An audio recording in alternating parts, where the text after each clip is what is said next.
Continuamos, amigos, en este diálogo urgente. Ahora damos la bienvenida a Iván Gatón Rosa. Con él vamos a hablar de muchos temas importantes a propósito de lo que está aconteciendo en el mundo y en este preciso instante en la República Dominicana con la cumbre de la OEA. Iván, bienvenido y gracias por madrugar con nosotros. Buenos días, gracias por la invitación. Bueno, así mismo es, Iván. Como bien acaba de señalar Luis, la Asamblea de la OEA lleva a ser nuestro primer tema para conversar. Muchas personas, es importante conocer la trayectoria de este organismo regional y cómo comportamientos, no solamente en República Dominicana, sino en otros países, es importante a manera de pinceladas nosotros tener un contexto general de la Organización de Estados Americanos. Históricamente, quizás uno de los acontecimientos que más marcan el curso de la humanidad es el encuentro de Europa con América. Y a partir de ese encuentro surge lo que se conoce como el mercantilismo, que es lo que le da la base al capitalismo, que deja detrás todo ese sistema feudal que había dominado Europa desde la Edad Media. Y ese capitalismo entonces se encuentra con la revolución industrial a partir del descubrimiento de la máquina de vapor de James Watt a finales del siglo XVIII. Pero inmediatamente esos países europeos que comenzaron a tener sus colonias, entran a ese espacio de finales del siglo XVIII, donde la Revolución Francesa da un movimiento telúrico, político importante, porque viene todo el pensamiento de los derechos humanos y viene un cambio de que ya dejamos de ser súbditos, es decir, dejamos de pertenecer a una dinastía que es la que nos manda, porque supuestamente esa dinastía tenía un mandato divino y los Habsburgos dominan en Europa casi por 500 años y después siguen los Borbones como familia sustituta dinástica. Esto trae una nueva visión del mundo. Ahí vienen los derechos humanos, digamos así, o la concepción de lo que hoy son los derechos humanos. De ahí mismo sale todo lo que es ese pensamiento que sirvió también, digamos, de una forma u otra, a que se cambie toda la visión del planeta. Y eso es lo que da paso a que en América, o lo que nosotros llamamos hoy América Latina, los que habían sido ya las colonias europeas, en este caso, sobre todo de España, que tenía cuatro divisiones fundamentales, que era el Virreinato de Nuevo México, que comprendía todo México, California, Texas, Arizona. El Nuevo México. Tenemos entonces el caso del Virreinato del Río de la Plata, que comprendía Argentina, que comprendía Uruguay. Teníamos el Virreinato del Alto Perú, donde estaba Bolivia, donde estaba el Perú, pero teníamos el Virreinato de la Nueva Granada. Ahí, fruto de esos pensamientos de la Revolución Francesa, hay un hombre llamado Francisco Sebastián de Miranda, que era el profesor de Bernardo Higgins de matemática, que era el profesor de Andrés Bello de griego, que fue el que introdujo a Bolívar en el tema de la independencia en la región, que inician todo un proceso de búsqueda de liberación de España a través de un movimiento masónico, que eran las logias Lautaro, que era un movimiento que había sido diseñado por el canciller en ese momento británico, el señor George Canning, que luego fue el primer ministro. Ahí entonces llega un punto de inflexión, porque llega la invasión napoleónica a la península ibérica y las colonias prueban algo que después que la gente lo prueba no lo quiere dejar. ¿Qué es el poder? ¿Qué probaron? El poder. Se quedaron. ¿Y qué implica, Iván, ahí? Porque está interesante. ¿Qué implica el haber probado ese poder en todo esto que tú vienes explicando? Lo que implica haber probado el poder es que, por ejemplo, en Argentina, o lo que es hoy Argentina, o el Virreinato de la Plata, decían, bueno, queremos que vuelva el rey, Fernando VII, pero se quedaron independientes desde ese momento. En la zona de lo que es la Nueva Granada, lo que es Colombia, lo que es Venezuela, lo que es Ecuador, Bolívar entonces sube en el tren y dice, no, aquí lo que queremos es un país independiente. Y es el Bolívar que luego que se logra la independencia, después de Pichincha, después de Bomboná, quien dice, hay que hacer un congreso anfictiónico. Y ese congreso anfictiónico fue el Congreso de Panamá, donde los países de la región se reunieron con miras a tener una visión, digamos, casi común de destino frente al colonialismo europeo que estaba en auge también en el siglo XIX, porque España era un imperio en decadencia, pero detrás estaba Francia, detrás estaba Alemania, que en ese momento Alemania no es lo que es Alemania hoy, sino a partir de Otto von Bismarck, pero estaba Reino Unido expandiéndose por el planeta entero. Entonces, este congreso anfictiónico, podemos decir de una forma u otra, que es el prolegómeno a lo que luego, en el año 1898, fue la cumbre que permite a los países americanos reunirse y crear las bases de lo que es la Organización de Estados Americanos, donde un hombre como Dale Carnegie, uno de los grandes pioneros estadounidenses, es el que da la donación de los terrenos donde está hoy la Organización de Estados Americanos. Entonces, en América, que habían tenido muchos problemas con el librecambismo inglés, a un punto tal de que se forma lo que se llama como la doctrina Drago, de que, bueno, vienen de allá a cobrarnos, pero vienen con cañoneras. Bueno, tanto es así que hay una doctrina conocida como la doctrina Monroe del presidente James Monroe. Un poco cobro compulsivo, ¿no? Hecho por una metrópolis. Claro. Entonces, esa doctrina Monroe, Estados Unidos dice, no, es que nosotros tenemos que proteger nuestro hemisferio, porque este es el hemisferio en el cual nosotros habitamos. ¿De quiénes?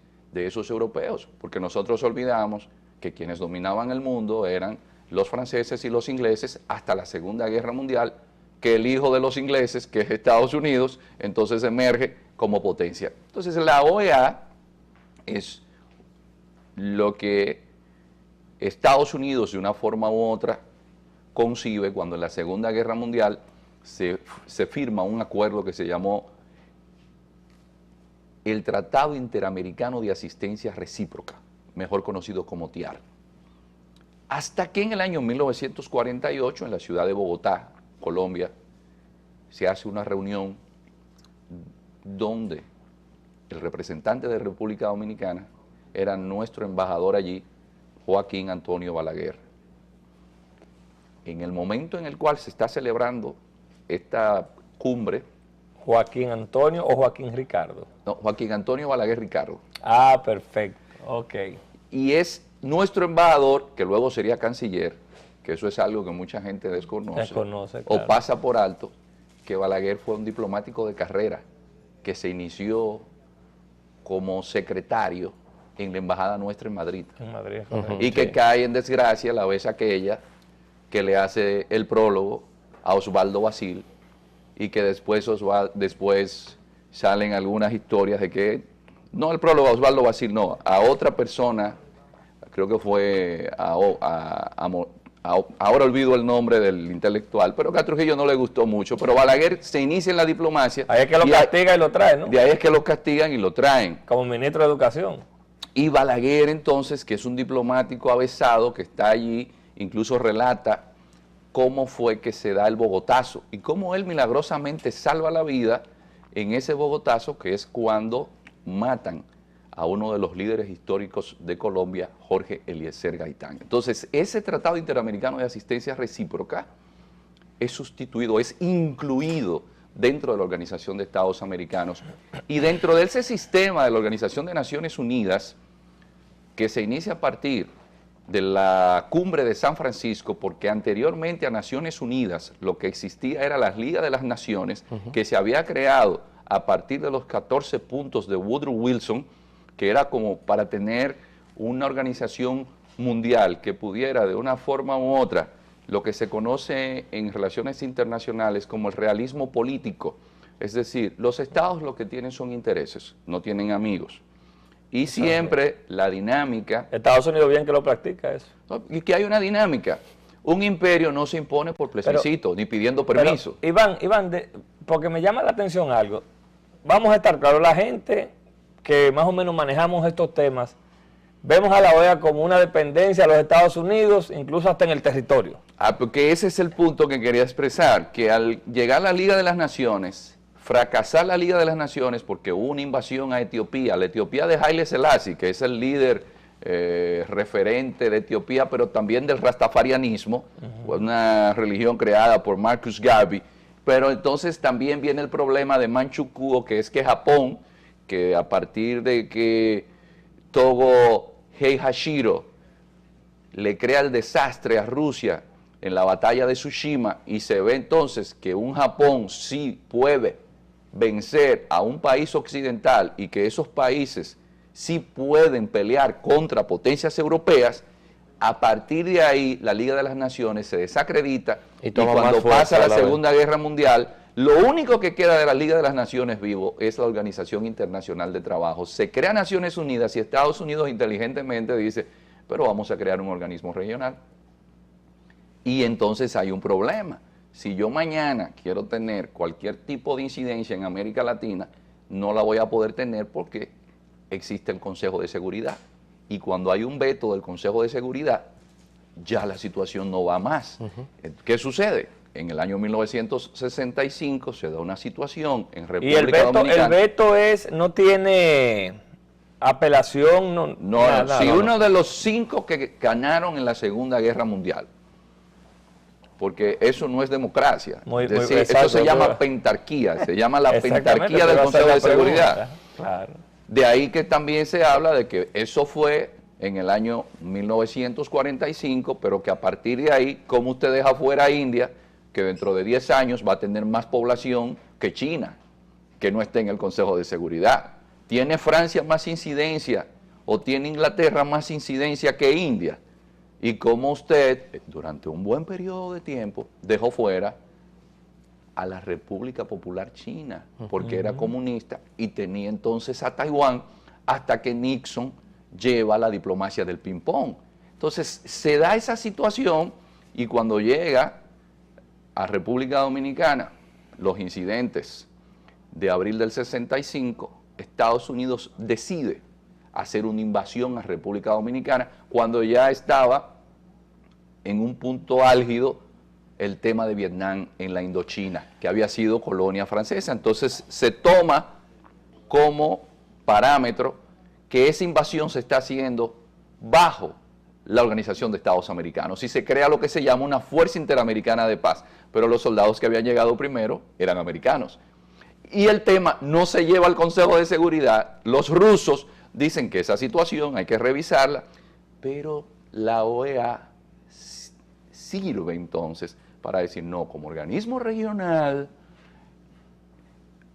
el coronel Benoit en República Dominicana ha dicho que no puede proteger las vidas de los ciudadanos extranjeros y que no puede mantener el argumento utilizado para defender esa intervención. Pero con un asunto que mucha gente desconoce y que lo encontramos en este trabajo de un ex canciller argentino, que es un análisis de la política exterior, y este señor nos dice, fíjense, la situación en Santo Domingo llegó a un punto tal que el expresidente Arturo Illia le dice al jefe del ejército, Juan Carlos Onganía, usted está de acuerdo en que se envíen tropas a Santo Domingo, porque el tema se estaba discutiendo en el Congreso, porque para Argentina enviar aquí tropas, como envió Paraguay con Stroessner, como envió Nicaragua en la dictadura de Somoza, como envió Brasil con los gorilas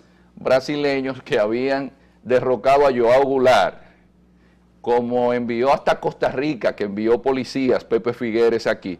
En Argentina había una discusión muy fuerte, en la cual participó un expresidente argentino que se llamó Raúl Alfonsín, que era diputado de la Unión Cívica Radical. Illia le dice, general, dígame cuáles son los motivos para enviar tropas a Santo Domingo. Y él le dice, mira, en primer lugar, nosotros vamos a tener entrenamiento junto a los americanos. Y en segundo lugar, nos van a dar equipos. Y el presidente Illia le dice, ¿y cuántos soldados usted necesita? Y él le dice, un regimiento, es decir, el equivalente a 400 o 500 hombres. Y el presidente Arturo Illia le dice, un solo soldado no sale de aquí. Meses después, le dan un golpe de Estado a Illia. Y como esa misma gente que él se opuso. que él se opuso y es algo... Imagino aupado también por los Estados Unidos, ¿no? No creo que necesariamente por Estados Unidos, pero hay un problema siempre de egos.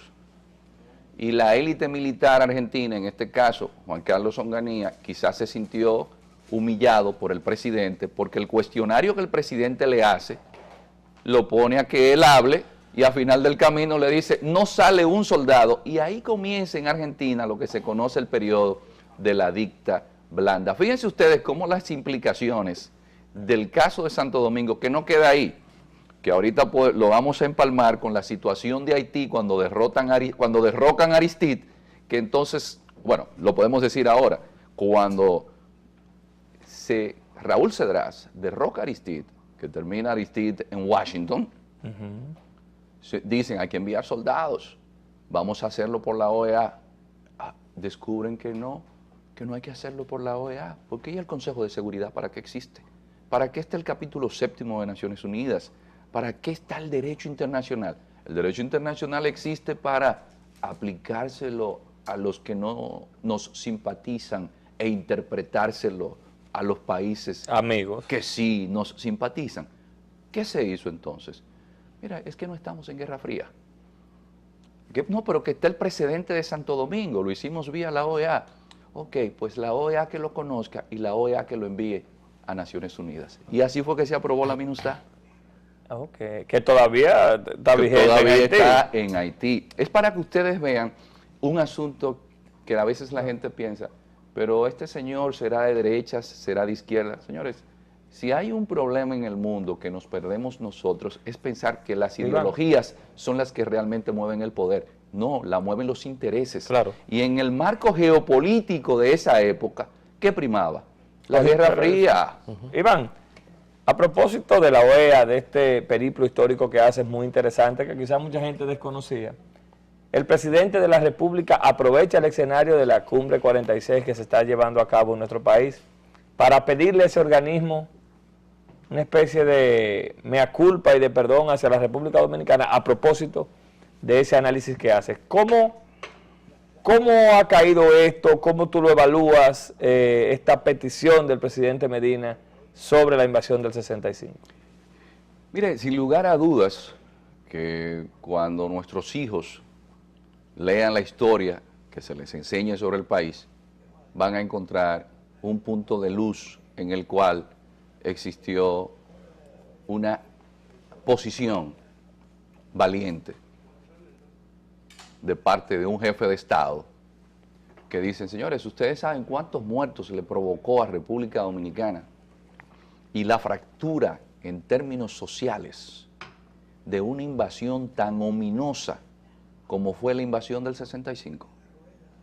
Todavía hay divisiones entre las personas que son de esa época por el tema de la revolución del 65. Y usted sabe el costo en términos de desarrollo, en términos humanos, democráticos, que tuvo para el país que una institución que está llamada, oigan, para que ustedes vean cómo se maneja el derecho internacional.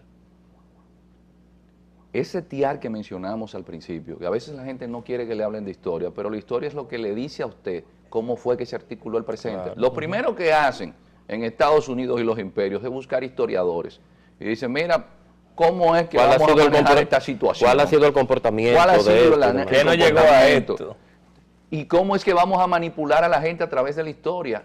Porque con la historia usted manipula el presente, porque usted crea mitos. Hace incidencia. Usted crea héroes. Claro. Y entonces, cuando usted se fija en que un acuerdo internacional como el TIAR, que no solamente era para protegernos de los europeos que podían venir aquí a hacer cobros compulsivos, como usted decía, sino que prohibía el ataque de países de la región. Pero aquí vinieron países de la región a invadirnos y la OEA lo convalidó. Sí. ¿Cuál es el punto que llama la atención y que hay que ubicarlo dentro de esa solicitud que hizo el presidente de la República? Hay que contextualizarla con el caso de Venezuela.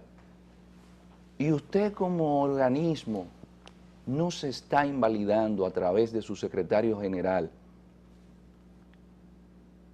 que depende, léase, secretario general, que depende de quiénes, de los países miembros que están en ese organismo. Claro. Y gústele a usted o no, usted como secretario general le dice dictadorzuelo al jefe de un Estado, al jefe de un Estado.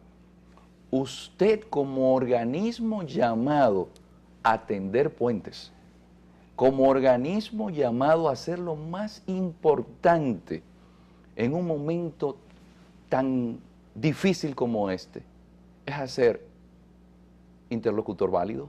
Claro. Y ese mensaje del presidente, es decirle, miren, eso fue en el 65. Eso es una lectura que hay que hacerla sistémica. Y traerla a esta época. Traerla a esta época. O sea, si existe una mesa de diálogo que finalmente la oposición se sienta con Maduro y vienen a Punta Cana y se sientan con Zapatero, con el expresidente Torrijos, con el expresidente Fernández, y están en diálogo, ¿cómo usted en un hecho inusitado, cuando ese trabajo que usted tiene ahí en las manos, sí, que vamos a hablar un poquito, el artículo 20 de esa Carta Democrática dice que solamente cuando se rompe el orden constitucional es de tu autoría, perdóname, este trabajo que creo fue premiado, ¿verdad? Sí, es un libro que sirvió para obtener el diplomado de estudios avanzados en la Universidad Complutense de Madrid y que tiene un trabajo de campo que va desde quien diseñó la Carta Democrática, Jean-Michel Arrigui, que fue nuestro profesor, al mismo tiempo que el internacionalista clásico más importante, Antonio Remiro Broto. Culmina para después con lo que entonces, el artículo 20 de esa Carta Democrática, ¿qué dice? Que el secretario general de Naciones Unidas o un Estado miembro puede llamar a la aplicación de la Carta Democrática, que es un instrumento jurídico vinculante que se crea el 11 de septiembre del 2001 en Lima, Perú, el mismo día que ocurrieron los ataques a las Torres Gemelas, que el secretario de Estado era Colin Powell, y esa Carta Democrática nunca un secretario general de la organización la había convocado. Es la primera vez. Entonces, por eso es que hay que contextualizar. Estamos ante un secretario general de la OEA que ha tomado un rol que sin querer, porque no creo que lo haya hecho adrede, o como el lo convalida, lo invalida, claro. lo invalida como interlocutor válido en una situación en Venezuela donde una de las potencias políticas del planeta, que es el Vaticano,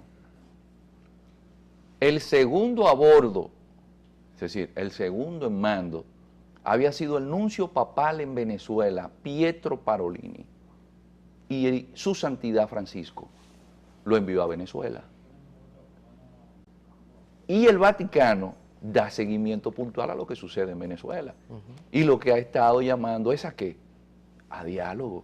Y si ya la UNASUR inicia un diálogo que se están viendo frutos, ¿cómo usted entonces crispa la situación? Ese es el rol de un secretario general. Entonces, adrede o no, ese comportamiento del secretario general de haber sacado la Carta Democrática no fue el mejor paso. Pero si incluso se encuentra en choque con Argentina, que evidentemente no es pro-chavista, pero la forma en que se ha manejado lo llevó a un enfrentamiento con Argentina en el seno de la OEA, en la última reunión que se sostuvo en Washington. Entonces, es el manejo que se ha dado, porque es que la Carta Democrática es clara. Y en Venezuela lo que se alega también es que el Tribunal Supremo entonces no va a fallar en contra de los chavistas porque la mayoría son chavistas. Y dígame usted, ¿en qué país que haya estado por mucho tiempo un gobierno de una línea política, la gente que está en la burocracia No pública son de ese gobierno. no son de ese gobierno. Ejemplo, Estados Unidos, ¿dónde perdió Al Gore la presidencia? En Miami. En la Florida. En la Florida, pero ¿a dónde se llevó? Estados Unidos se quedó en un limbo contando los votos y se llevó ¿a dónde? Al Tribunal Supremo. ¿Y quién determinó que ganara Bush? Jueces que habían sido elegidos por el papá de George Bush padre. Es así. Porque la dinámica del poder, esto es un análisis no anti-estadounidense, es cómo funciona la política, Claro. cómo funciona el ¿Cuál poder. es el origen Lo del importante es ver que jurídicamente ese procedimiento fue legítimo.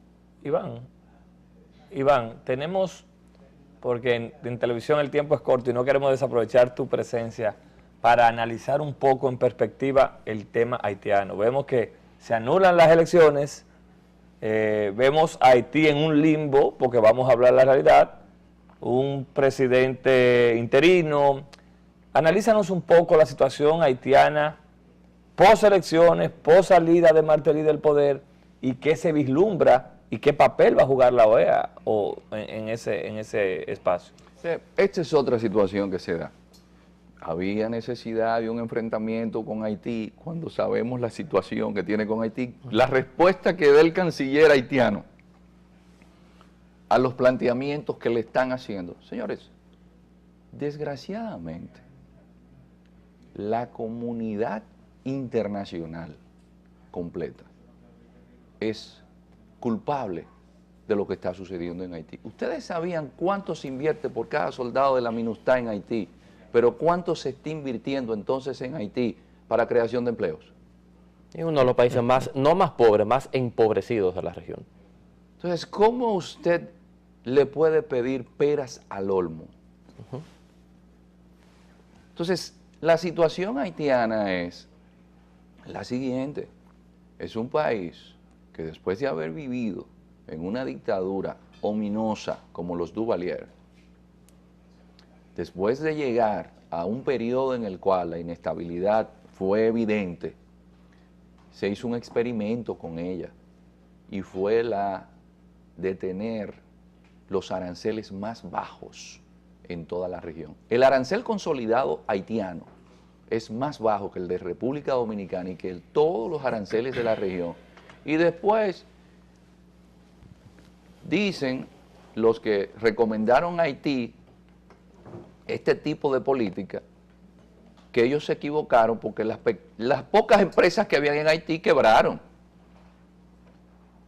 Y si usted, un país que tiene poco, lo obliga a que asuman políticas económicas que no le van a permitir ser competitivo, ¿qué usted va a generar? Más pobreza. Cuando usted genera más pobreza, ¿qué va a suceder? Entonces usted tiene a un Haití que por más que usted quiera exigirle, señores, pero para usted ir de Puerto Príncipe a Cabo Haitiano son 6 horas.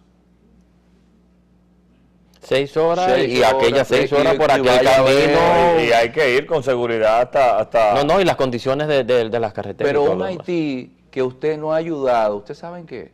En la creación de institucionalidad. Un Haití que se ha mantenido en gran medida gracias a la laxa política migratoria de República Dominicana. Iván, el tema haitiano muy amplio, en pocos minutos.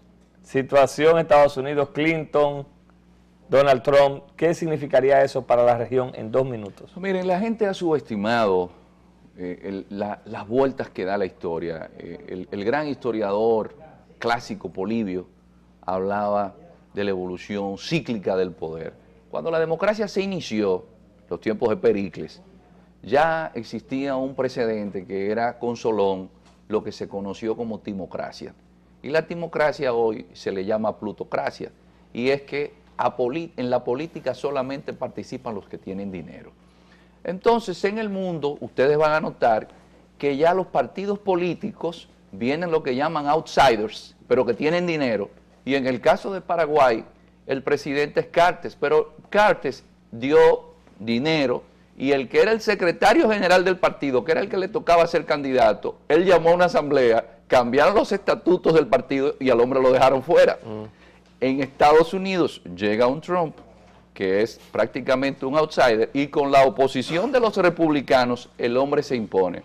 Y la gente todavía pasa por alto que un hombre que viene de la televisión en una sociedad del homo videns, es decir, que los medios de comunicación son los que inciden, y un hombre que sabe manejarse en los medios, hoy es el candidato presidencial. Y es el hombre que está con su discurso calando. Y la gente dice, no, que el establishment americano no va a dejar que Trump gane. ¿Quién ha dicho que no? Y no estará Trump respondiendo a lo que la gente quiere escuchar. No, pero que eso es populismo, y el populismo es de manufactura latinoamericana. ¿Y quién le ha dicho a usted que el populismo es de manufactura latinoamericana? Trump es la mejor señal de cómo usted puede, a través de un buen asesor estratégico político, poder llegar hasta ser presidente de la República. Iván, muchas gracias, interesante conversación, ¿verdad, Víctor? Con Iván Gatón. Iván, esperamos tenerte por aquí para seguir ampliando lo que está pasando en el mundo. Gracias. Iván Gatón estuvo con nosotros hablando de política internacional, historia de la OEA, situación de Haití, Estados Unidos. Interesante conversación. No se vayan, que venimos con la parte complementaria de este diálogo urgente en la mesa de los comentarios. Ya volvemos.